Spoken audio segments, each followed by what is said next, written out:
Assim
gente despertou, saiu de casa, né? Agora a chuva parou um pouco, mas nada acontece sem que Deus assim o permita. Então, se está chovendo, isso é bênção de Deus. Quando há sol, isso é bênção de Deus. E nós estamos reunidos aqui nesta manhã para louvarmos e engrandecermos aquele que criou, aquele que governa, aquele que sustenta todas as coisas, sustenta a sua vida, a minha vida e tudo que nós conhecemos e aquilo que nós também não conhecemos. Todos são muito bem-vindos em nome de Jesus, os irmãos que vão acompanhar em casa depois. Eu gostaria que você abrisse a sua Bíblia rapidamente comigo no Salmo 139. Salmo 139. Acho que hoje dá para sem microfone, né? Vocês estão me ouvindo bem, né? Salmo 139.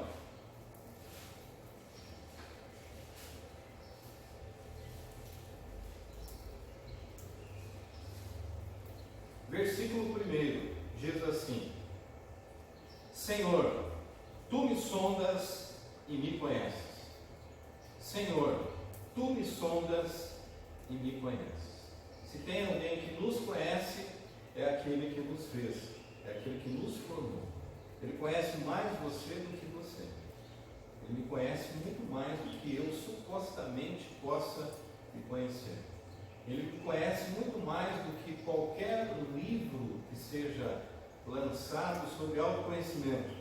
Ele nos conhece, por quê? Porque Ele nos fez.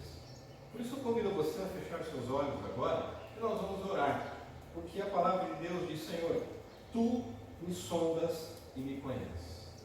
Vamos ter um tempo de oração silenciosa, com os olhos fechados, sabedores que Deus sonda a cada um de nós. Nada pode ficar oculto a Deus, nada está oculto a Deus, todas as coisas estão patentes e nuas diante de Deus, a nossa própria vida, os lugares mais escondidos do nosso ser estão diante de Deus.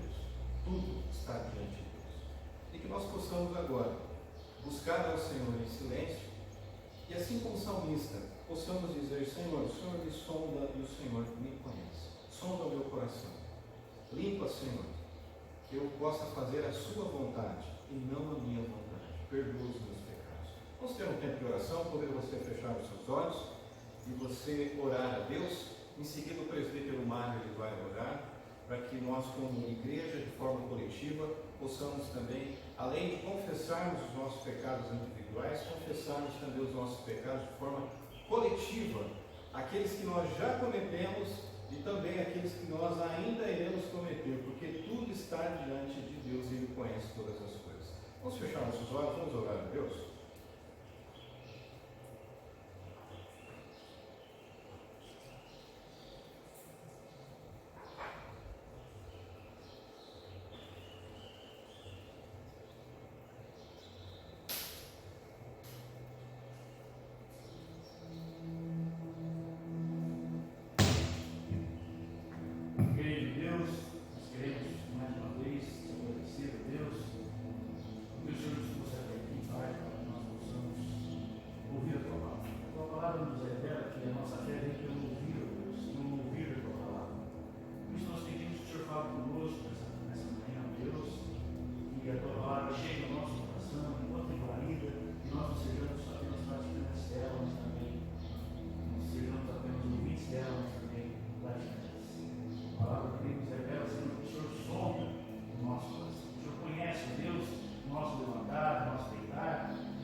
Abra sua Bíblia agora em Êxodo, capítulo 23, e nós vamos ver o final do versículo 14.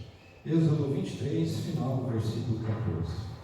Êxodo 23, parte final do versículo 15, perdão, do versículo 15. O versículo 14 diz assim: 3 vezes no ano me celebrareis festa. E aí no versículo 15, a última parte dele diz assim: ninguém apareça de mãos vazias perante mim. Ninguém apareça de mãos vazias perante mim. Você que ainda não consagrou o seu dízimo, a sua oferta, você poderá fazê-lo nesse momento. Nós vamos orar agradecendo a Deus. Vamos orar agradecendo a Deus pelos irmãos que estão fazendo os seus depósitos, as suas transferências na conta da igreja. O que é dizimar, o que é ofertar? Dízimo é um ato de honra, de glória. Dízimo é um ato de louvor a Deus, mas dízimo também é compromisso com a igreja do Senhor Jesus Cristo, de uma forma muito particular com essa comunidade de fé. Então vamos orar novamente. O presbítero Elias vai orar, agradecendo a Deus por todos os recursos levantados e agradecendo a Deus porque o Senhor tem abençoado grandemente a cada um de nós, principalmente nos últimos dias que nós estamos passando, nós estamos vivendo, e nós devemos sempre agradecermos ao Senhor e certos de que tudo provém das mãos de Deus, tudo vem do Senhor, e nós apenas neste ato de dizimar e ofertar, nós honramos, nós glorificamos o nosso Deus e também praticamos o compromisso que nós temos com essa comunidade local e com a igreja do Senhor Jesus Cristo. Vamos orar? Senhor, nosso Deus e Pai, nós queremos te agradecer, porque mais uma vez estamos aqui na tua casa, para juntos cultuarmos e louvarmos o teu santo e bendito nome.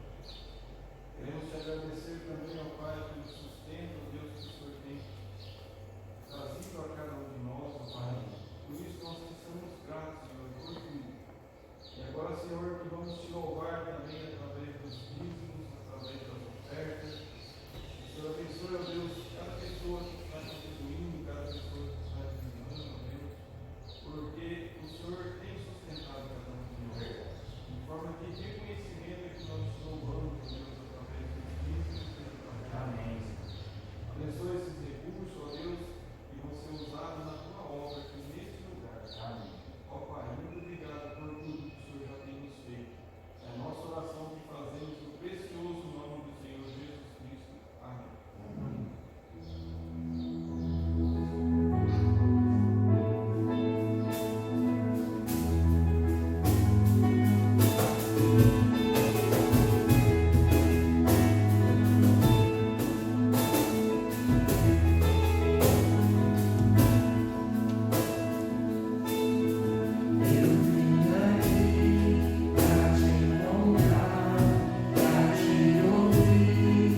Vamos orar.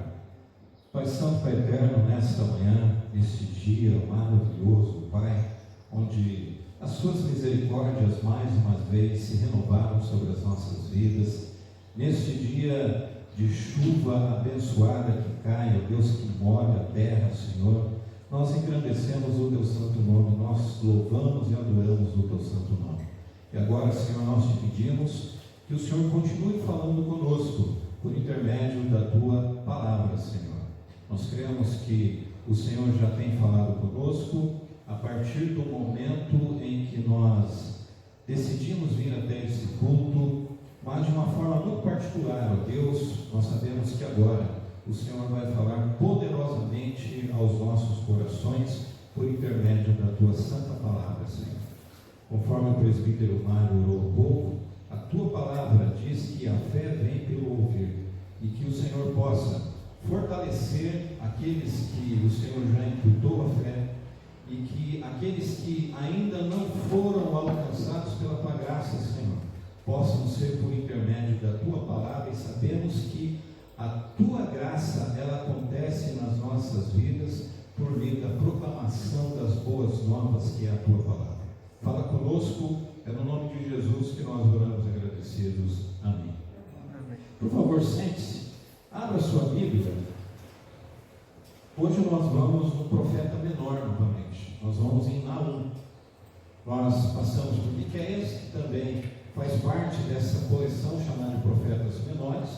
Como dissemos, menor não pelo conteúdo, pela mensagem, mas apenas pelo tamanho do livro em si, que é bem curto. Fique tranquilo, se não trouxe, com certeza vai ser projetado aqui o texto. É Naum, capítulo 1, versículo 1 ao versículo 10.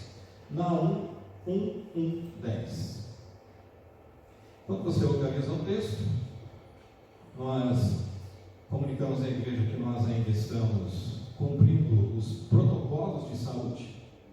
Nós ainda estamos debaixo de decretos, mas esperamos em Deus que dentro em breve a gente possa passar por isso, né? Eles possam ser revogados e a gente possa ter muito mais pessoas aqui.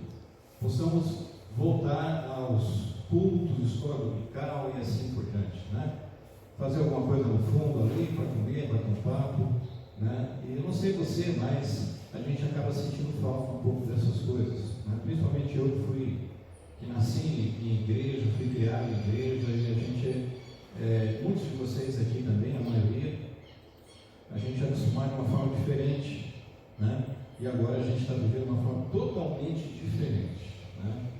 Realmente não está sendo fácil. Muitos irmãos não têm podido vir ao culto por questão de idade, porque nós estamos ainda cumprindo os protocolos de saúde, e eles são necessários, né? São chatos, mas são necessários, têm que ser cumpridos, né?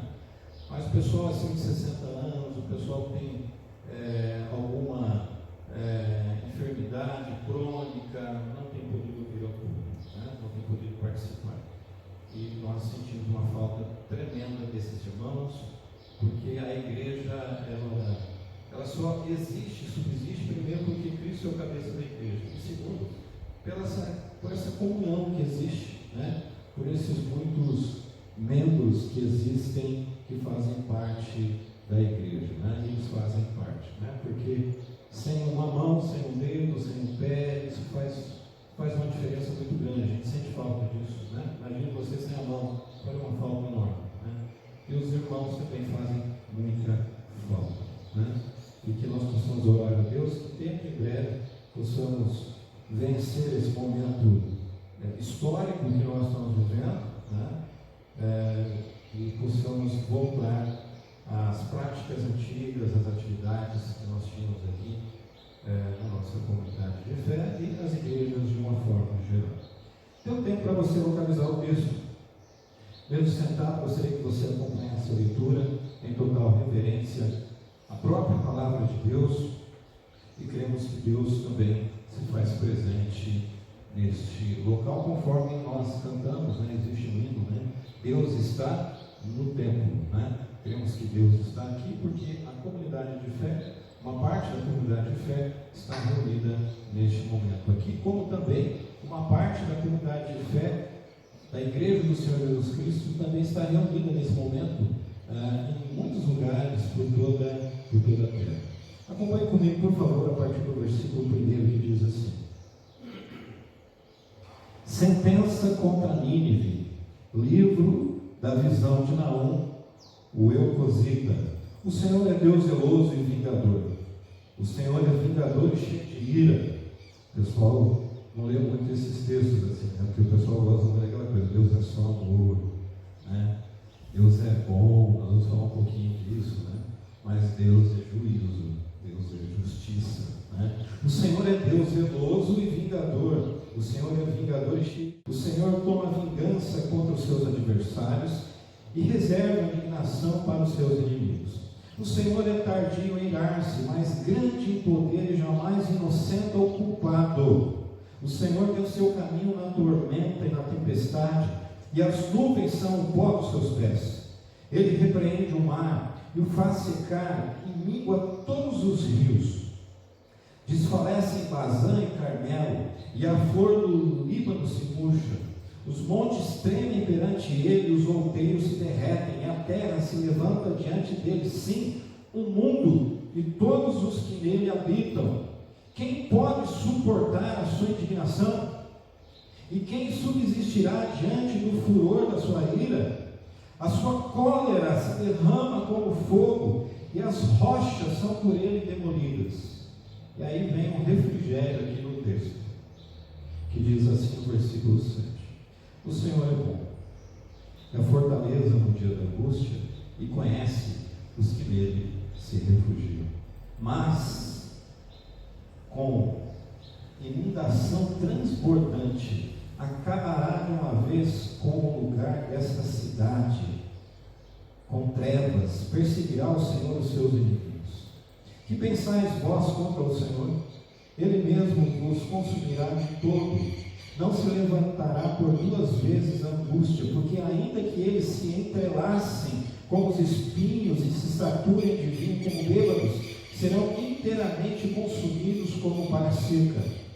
De ti, Nínive, capital da Síria, saiu um que maquina o mal contra o Senhor, um conselheiro vil. Assim diz o Senhor: por mais seguros que estejam e por mais numerosos que sejam, vamos até o 11, ainda assim serão exterminados e passarão.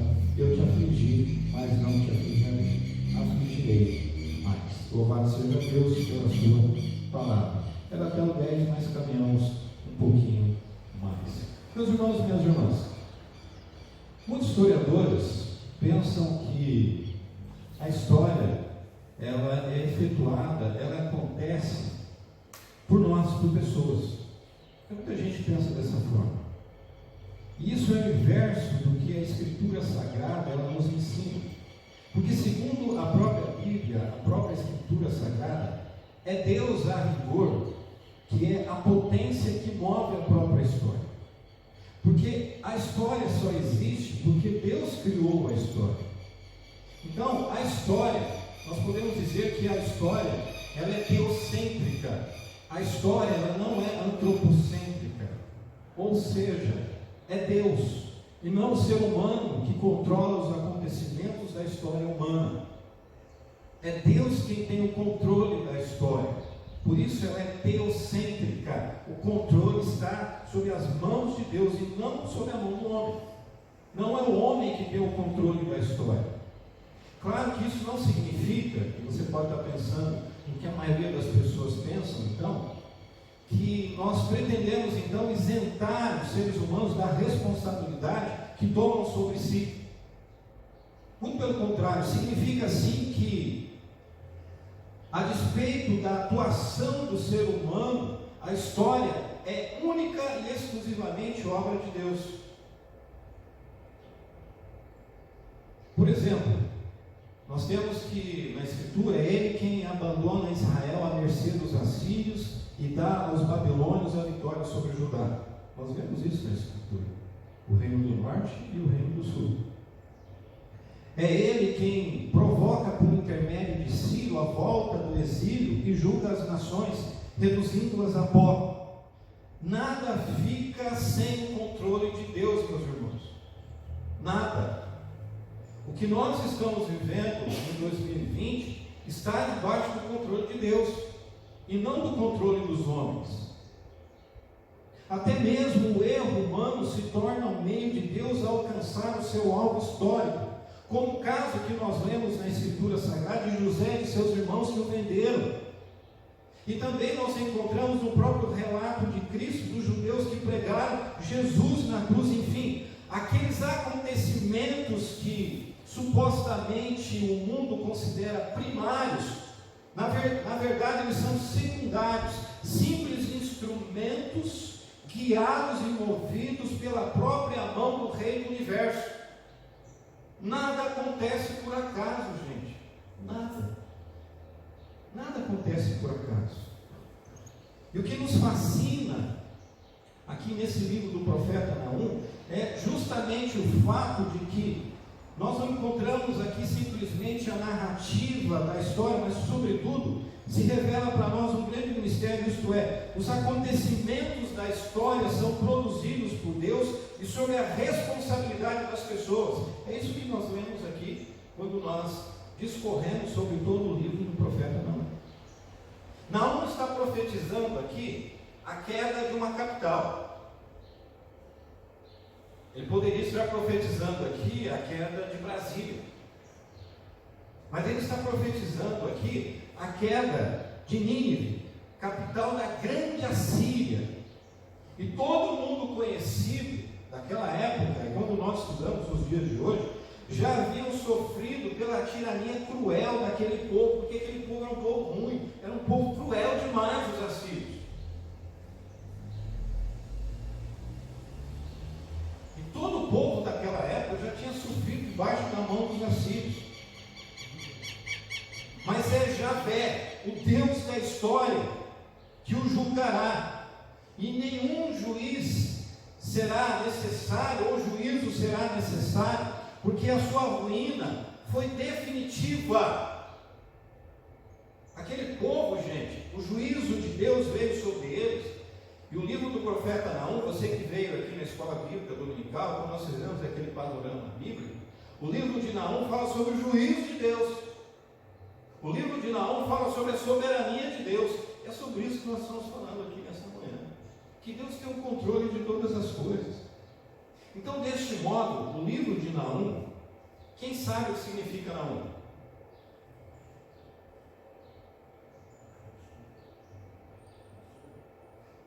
Consolo, consolação. Consolação. E aqui no livro do profeta Naum, está enfatizado aqui a soberania de Deus. E é para nós, crentes da pós-modernidade, um poderoso consolo em um mundo que tem perdido toda a noção de senso de justiça e de humanidade, porque nós estamos vivendo isso. O senso de justiça foi para o ralo abaixo. A humanidade Eu vou ser redundante aqui, mas acho que resume isso. A humanidade, desde que o pecado se instaurou, nós perdemos a humanidade. O humano perfeito que andou aqui foi crucificado na cruz. Nós perdemos isso. O mundo perdeu isso. Esse texto escrito há mais de 2000 anos, muito mais do que isso, gente, ele reflete essa questão tão importante. E que consolo nós sabemos, isso traz um consolo para nós crentes do presente século, saber que as forças do mal, mais poderosas que sejam, estão sob o domínio do Rei da Justiça. Percebam, quando nós estudamos história, todos os povos cruéis, povos terríveis, onde estão esses povos? Aonde estão os assírios? Aonde estão? É só nós voltarmos e vermos aqui. O Senhor é Deus zeloso e vingador, o Senhor é vingador e cheio de ira. Aonde estão esses povos? Destruídos. Destruídos.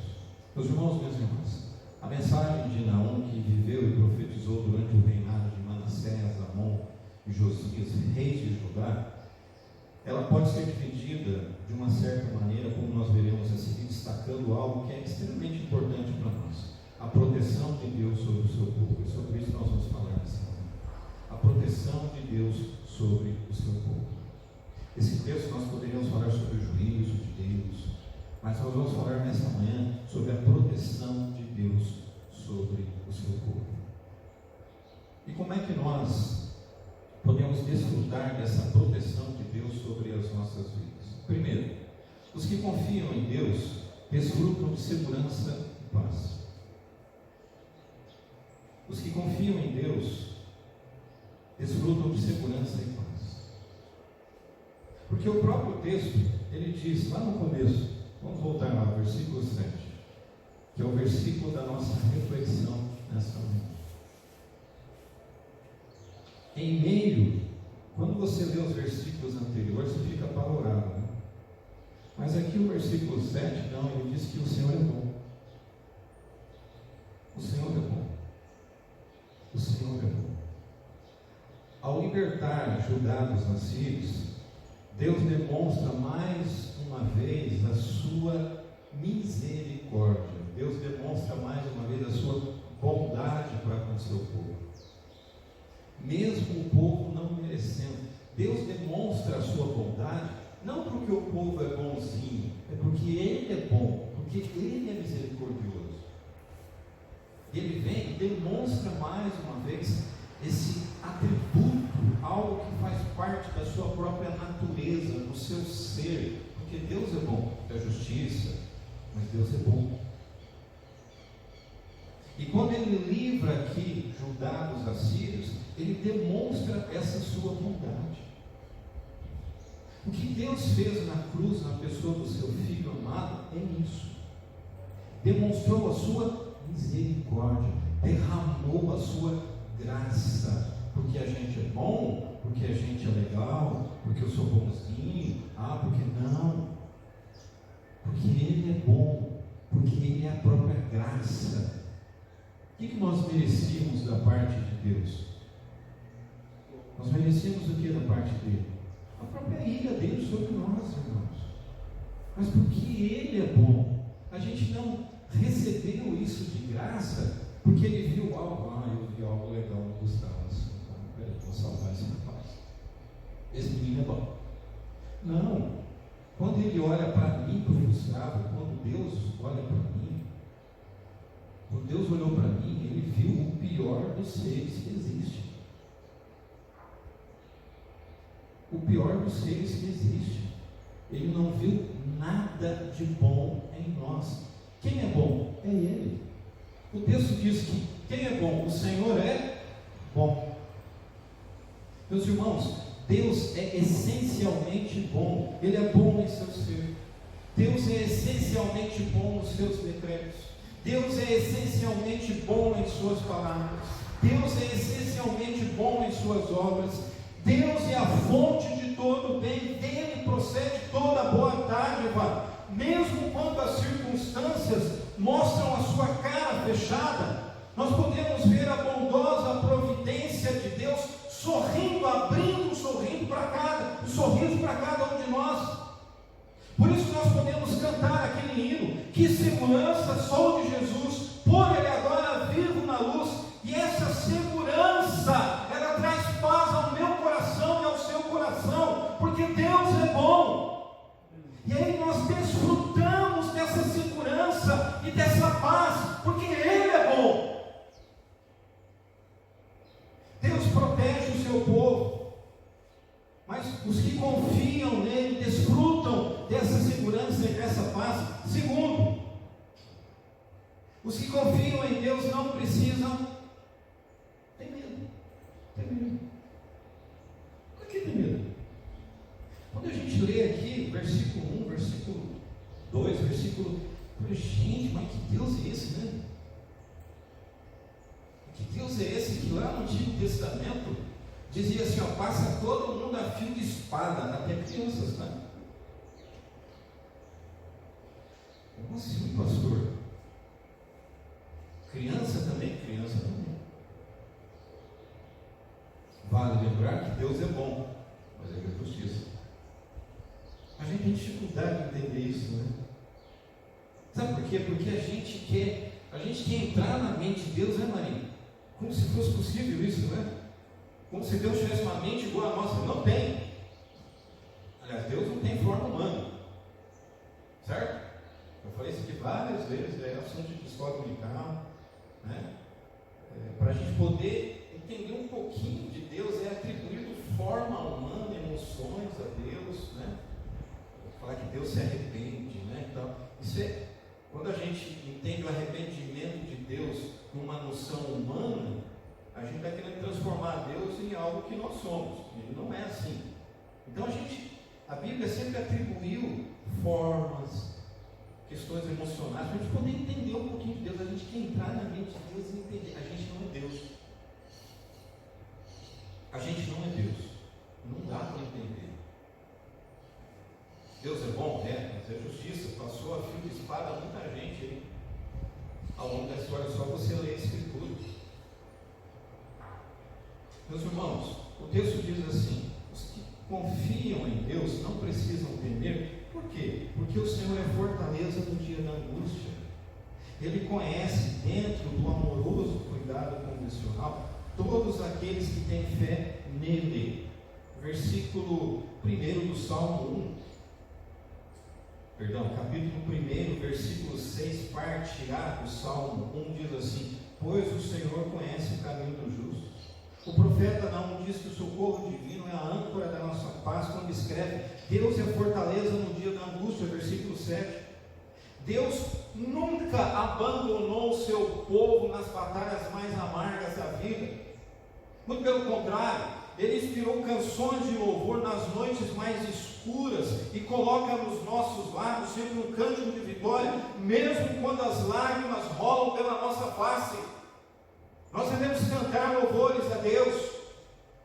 Meus irmãos, minhas irmãs, a vida não se desenrola numa estufa espiritual como é pregado em muitos lugares. Nós não estamos blindados das tempestades devastadoras que assolam o mundo. Se a nossa igreja fosse lá no Líbano, do ladinho do porto lá, e o culto fosse o horário lá da explosão, você acha que teria acontecido o que com a gente? Nós teríamos morrido. E nós estávamos ali reunidos, né? Louvando a Deus. Ninguém está isento. A gente pode estar aqui agora e aconteceu alguma coisa. Não é verdade? Você já não sofreu um acidente automobilístico, né? Está aqui, né? Mas passou por aquilo. Ninguém está blindado, gente. Ninguém está blindado de sofrimento, de situações que nos pegam aí de uma forma muito inesperada em muitos momentos. Ninguém está isento disso. Porque a gente não vive numa redoma de vidro. Deus nunca prometeu a ausência de lutas para o seu povo. Ele nunca disse: olha, tirei vocês ali, vamos pegar a libertação do Egito lá, certo? Deus libertou o povo, né? Muito bem. Só naquele episódio inicial da libertação, né? Você assistiu esses filmes, né? Eu acho que não foi tão bonitinho igual foi naquela pose, né? Mas o pessoal saindo ali, festejando, tá todo mundo livre e tal, tal. Daqui a pouco eles passaram um perrengue muito grande. Porque o mesmo Deus que havia endurecido o coração do faraó foi lá, amoleceu e de novo endureceu para que o nome dele fosse exaltado e fosse glorificado. Daqui a pouco, aquela alegria de outrora, há pouco tempo da saída do Egito, o pessoal olha para frente, o mar, olha para trás, o maior exército da terra. Você faz o quê? Você entra em desespero, né? Não, faz parte da própria vida, ninguém está blindado. Nós, como povo de Deus, a gente não está blindado de situações, de angústias da própria vida, que vem sobre a minha e sobre a vida sua, assim, sem destanejar. E vem. Pode vir hoje, pode vir amanhã. A gente não sabe, ninguém está blindado, meus irmãos. Mas fato é que quando a dor lateja em nosso peito, quando a angústia lança os seus tentáculos sobre nós, meus irmãos e minhas irmãs, nós podemos correr para Deus e nele, somente nele, nós encontramos abrigo e nós encontramos paz. Martinho Lutero escreveu um hino muito interessante chamado Castelo Forte. Ele queria dizer que quem é o Castelo Forte? O que era um castelo naquela época? Algo. Naquela época, meus irmãos, quando alguém vinha atacar lá uma cidade, estado, vinha atacar um reino, fica melhor dessa forma, o povo corria para onde para se refugiar? Para o castelo. É lugar de proteção, é lugar de refúgio, é lugar de abrigo. E Deus é esse castelo forte, Deus é o nosso abrigo. O que Ele está querendo dizer para nós ao longo de toda a história? Olha, vocês vão passar por lutas, vocês vão passar por acidente automobilístico, vocês vão passar por enfermidade, vocês vão passar por perdas familiares, dificuldade financeira, problemas familiares, mas na minha pessoa vocês encontram abrigo e proteção. Então, nós não precisamos temer, nós que confiamos em Deus, porque o Senhor é fortaleza no dia da angústia. Nós não precisamos temer esse momento que vivemos de uma forma mais acentuada alguns meses atrás, ficarmos desesperados. Como é que vai ser? E aquela preocupação excessiva com o futuro, como se nós tivéssemos o futuro nas nossas mãos. O futuro pertence a Deus, irmãos. E a gente fica desesperado, como é que vai ser? O que eu vou fazer? Como é que eu vou resolver isso? Ah, mas como é que vai ser isso? Deus tem o controle de todas as coisas. Os que confiam em Deus não precisam temer, porque o Senhor é fortaleza no dia da angústia. Mas os que confiam em Deus sabem que são conhecidos por Ele. Os que confiam em Deus sabem que são conhecidos por Ele. O texto diz: e conhece os que nele se refugiam. Nós só podemos nos refugiar em Deus porque nós somos conhecidos por Ele. Porque nessa imagem do castelo, o Senhor do castelo, com os portões fechados, Ele só vai abrir para o povo que é dele, para aquelas pessoas que Ele conhece, para poder abrigar essas pessoas. E aí Ele abre os portões. Meus irmãos, minhas irmãs, os portões da graça foram abertos na cruz de Cristo. E nós adentramos para esse castelo forte. E talvez as portas desse castelo forte, portas feitas em cruz, e nós adentramos, não porque somos bons, mas porque fomos alcançados por esse Senhor, fomos alcançados por esse Deus da graça, que nos chamou, e nós fomos até Ele, e nós entramos, encontramos proteção, porque Ele nos conhece. Só encontra abrigo aquele que é conhecido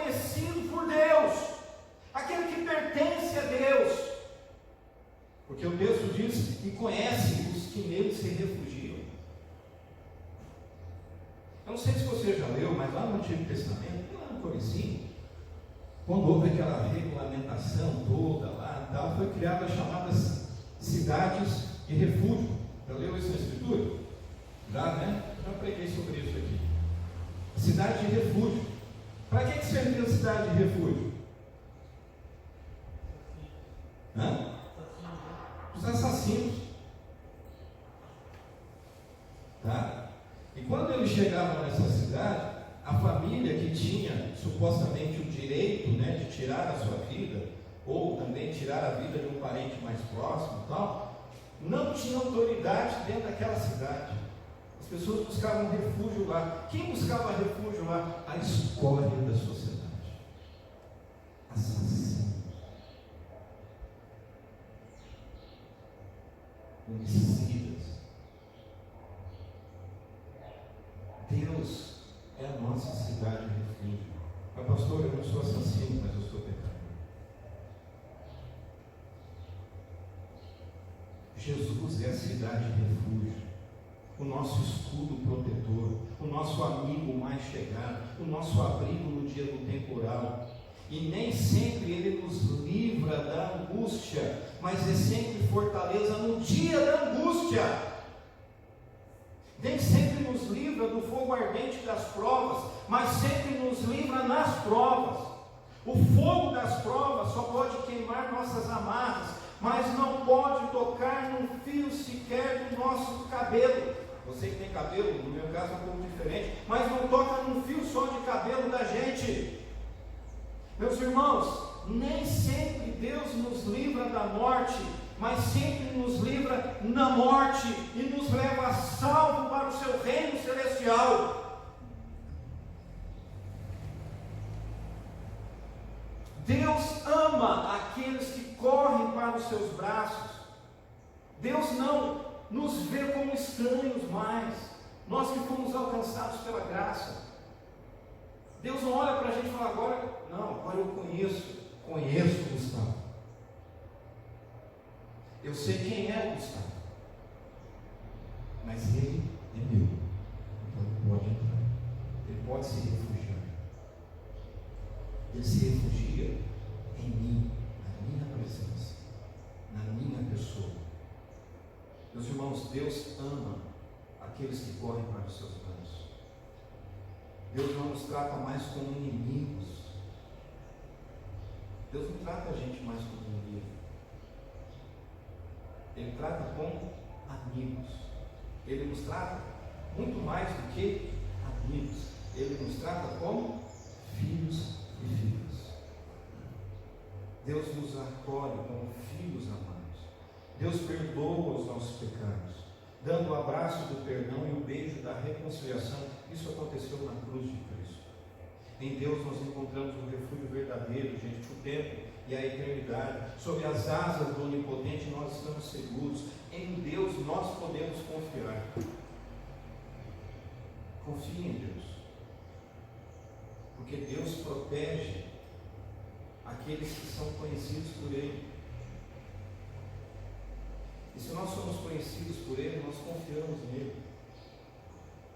Meus irmãos, minhas irmãs, a história não é produto de forças cérebrais, porque Deus está no controle soberano de todos os movimentos dos povos e realizará cabalmente a sua perfeita vontade entre os homens. A história não está solta. Tem alguém que está com as rédeas da história na mão nesse momento. E sempre esteve. A história não é formada porque você temos poder sobre ela. Não, ela está sob o controle de Deus. Hernando Dias Lopes escreve e diz assim, eu finalizo com essa citação dele. Abre aspas. O futuro pode ser incerto para nós, diria. Porém, o será jamais para Deus. Caminhamos de força em força, de fé em fé, sendo transformados de glória em glória até encontrarmos na cidade santa pelas portas. Enquanto cruzamos os vales escuros da sombra da morte aqui, eu acrescento a vida, temos dois amigos inseparáveis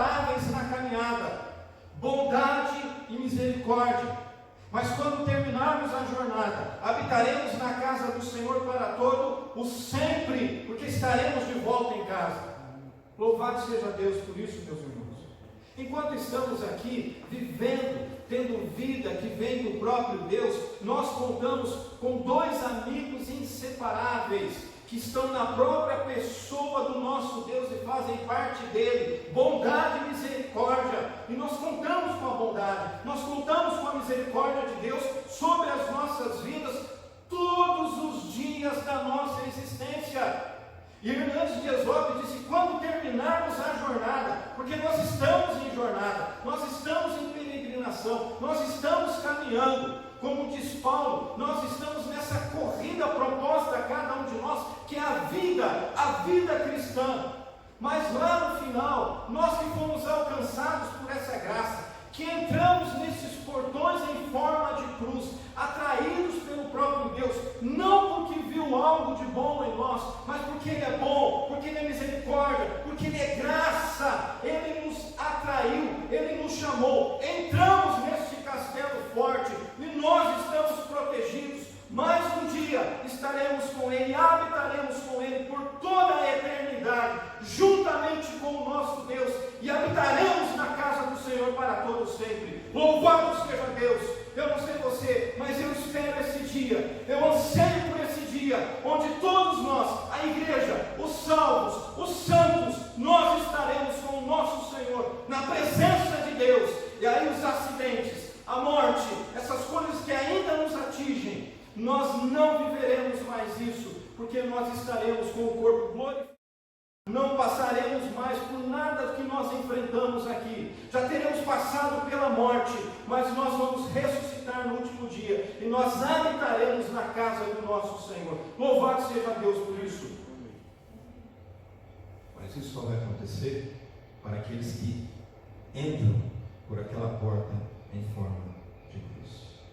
Castelo forte é o nosso Deus. Louvado seja Deus.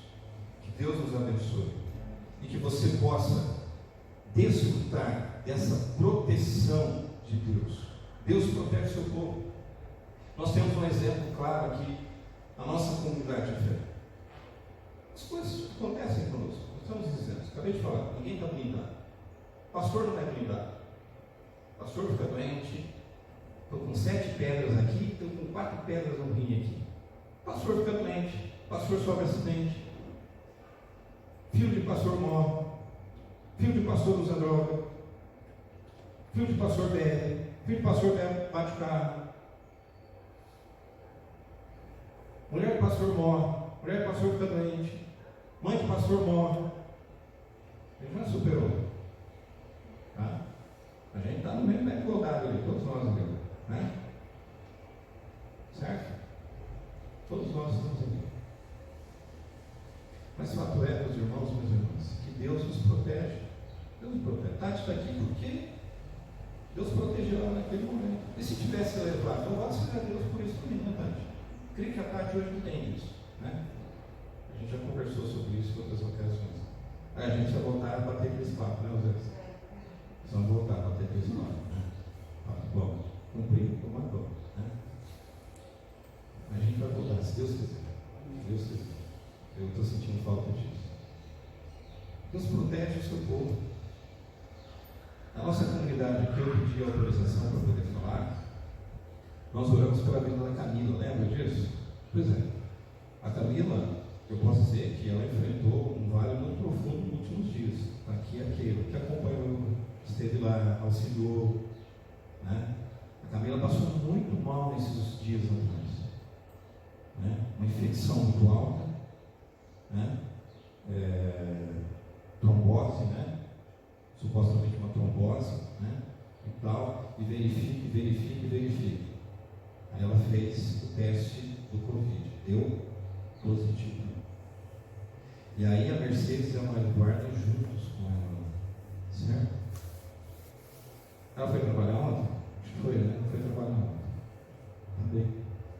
Passou 3 dias de uma dor muito intensa. Muito intensa. Eu conversando com ela pelo WhatsApp, ela dizia, pastor, né? dormir difícil e aquela coisa, tal. Uma doença que o contágio é acelerado, né, Elis? A Maria Eduarda e a Mercedes, que estiveram juntos, a Mercedes já tem mais de seus 70 e alguma coisa, 73, 74, 73. Fizeram o teste, saiu o resultado na sexta-feira, né, que você me mandou, depois foi com a Camila também. Deram negativo. Estiveram juntos, né? Você acha que a Mercedes ficou longe? Não ficou, então a mãe não fica. Né? Deus protege seu povo, gente. Deus protegeu a Camila. Aconteceu aqui na nossa comunidade. Alguém ficou doente aqui desse vírus. Deus protegeu.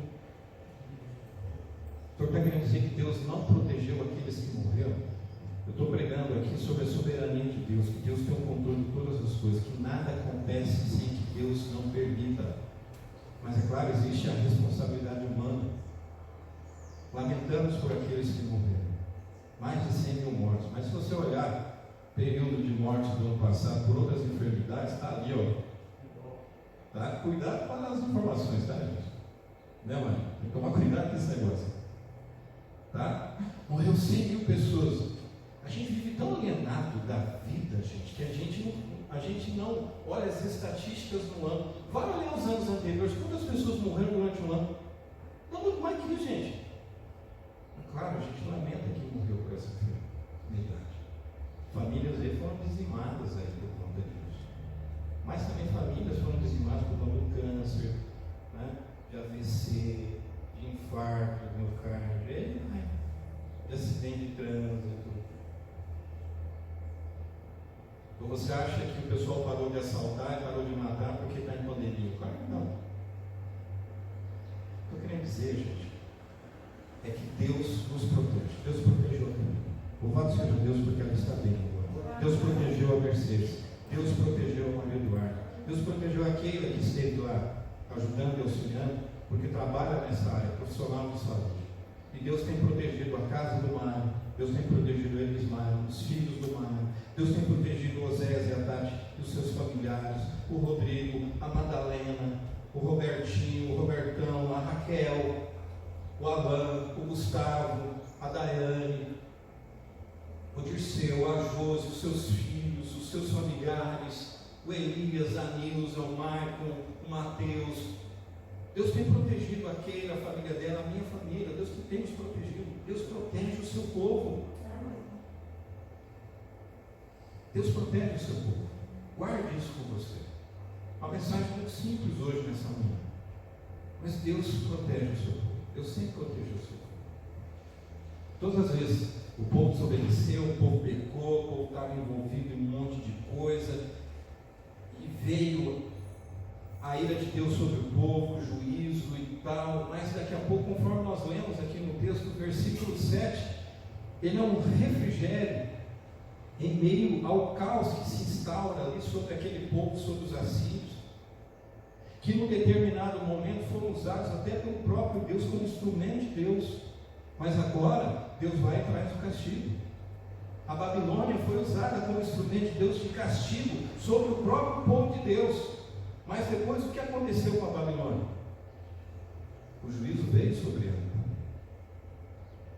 Deus protege o seu povo. Deus protege o seu povo. O livro de Naum, ele fala sobre juízo, ele fala sobre soberania de Deus, mas ele fala também sobre o próprio nome do livro, sobre consolo, sobre consolação que vem da parte de Deus. Deus está protegendo você. Louvado seja Deus. Vamos colocar em pé, vamos orar, vamos encerrar esse culto. Eu convido você a fechar os seus olhos e nós vamos orar a Deus. Agradecemos a todos que vieram, comentaram esse dilúvio, que caiu nas últimas horas, Louvado seja Deus, e desejamos a todos um ótimo domingo na presença de Deus. Vamos orar. Pai, nós te agradecemos a Deus, porque nós não merecemos a sua proteção, nós não merecemos o seu amor, a sua misericórdia, a sua graça. porque o Senhor é tudo isso. O Senhor derrama tudo isso sobre as nossas vidas, Senhor. Louvado seja o teu nome por isso. Abençoa os irmãos que estão aqui, Senhor, no templo, aqueles que não vieram, aqueles que estão em casa. Abençoa todos, Senhor. Que possamos sair daqui certos e confiantes. A nossa fé, ela foi fortalecida porque a tua palavra foi proclamada, Senhor. Que possamos sair daqui certos e confiantes de que o Senhor protege a cada um de nós. De que o Senhor tem o controle da história. Por isso, Senhor, nós exaltamos o teu santo nome, não só hoje, mas todos os dias. Oramos ainda pelos enfermos, a Deus, por aqueles que ainda estão enfrentando uma enfermidade, pelo Peter Rose. O nosso irmão Paulo fará uma cirurgia em breve.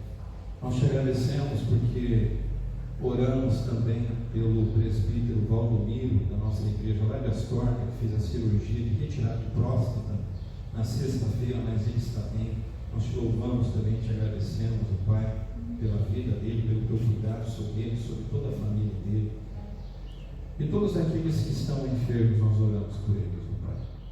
Pedimos que o Senhor continue cuidando dessa comunidade de fé, em todos os seus aspectos, ó Deus, nos abençoando como o Senhor tem feito até o presente momento. Dá a cada um de nós um domingo de paz e tranquilidade, um domingo abençoado na sua presença, e uma semana que se inicia hoje também, ó Deus. Certos e confiantes que estamos guardados em Ti, que o Senhor está conosco em toda e qualquer situação. No nome de Jesus que nós oramos e agradecemos. Amém. Que o amor de Deus vos una, que a paz do Senhor vos envolva, que a alegria do Senhor vos inspire, que a coragem do Senhor continue vos sustentando. E a bênção de Deus Pai, Deus Filho, Deus Espírito Santo, repouso sobre a vida de todos hoje e para todos sempre. Amém. Bom domingo, irmãos. Deus abençoe.